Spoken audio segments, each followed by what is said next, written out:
అయితే మీ సినిమా ప్రమోషన్స్కి వెళ్ళి మొత్తం ఓజీ గురించి అంతా బయట పెట్టేశారు. కుదిరేసింది. సో మొత్తం పవన్ కళ్యాణ్ ఫ్యాన్స్ అందరూ జై కార్తికేయ అంటారు. ఎందుకంటే ఇంతవరకు ఓజీ అంటే మాకు తెలియదు, ఒరిజినల్ గ్యాంగ్స్టర్ అది అనుకున్నాం. ఓజస్ గంభీర అని మీరు బయట పెట్టించేశారు మొత్తానికి. సో సుజిత్ ఏమంటాడండి మొత్తం టోటల్గా చూసిన తర్వాత? వాళ్ళిద్దరు బెస్ట్ ఫ్రెండ్స్ కదా, సో అతని సజెషన్స్ ఏమైనా ఉన్నాయా సినిమాలో? అతను ఏమన్నాడు చూసిన తర్వాత? అంటే సజెషన్స్ ఏం లేదు, అంటే సుజిత్ చెప్పాడు దట్ ఎప్పుడో వీళ్ళిద్దరు ఐడియా ఉంది సుజిత్కి, బట్ తర్వాత తన పనిలో తను, ప్రశాంత్ పనిలో ప్రశాంత్ ఉన్నారు.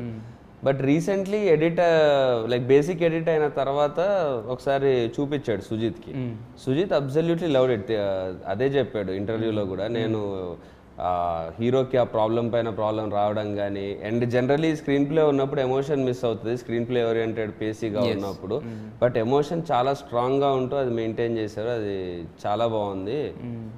So he was like very happy, అందుకే ఆయన అంత కాన్ఫిడెంట్గా హ్యాపీగా ఉన్నాడు కాబట్టి he came and he sat with us and all. మొత్తానికి మరి మీ బ్యాట్ ఆయనకి ఇచ్చి పవన్ కళ్యాణ్ గారికి కత్తి మీరు పట్టుకున్నారు కదా, ఏమనిపించింది? పట్టుకుని పవర్ అనిపించిందా? పవర్ ఫీల్ అయ్యారు?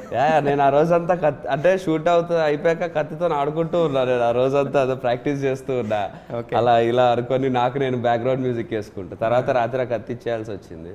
అది చూసుంటాడు సుజిత్ చూసుంటే కనుక ఖచ్చితంగా మీకు క్యారెక్టర్ దాంట్లో ఏదో రాస్తాడు యాక్చువల్గా అనుకోకుండా. అది అయిపోయింది కదా, నెక్స్ట్ టైం చూద్దాం.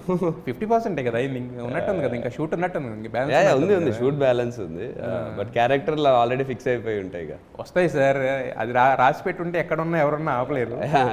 ఖచ్చితంగా ఆయన అడిగారంట కదా పవన్ కళ్యాణ్ గారు, చెప్పాడు కదా ఆయనే, నన్ను ఒరిజినల్ స్టోరీ అడిగితే ఇమీడియట్గా నాకు చెప్పగలిగాను నేను అని చెప్పి, రీమేక్ స్టోరీ అని చెప్పి.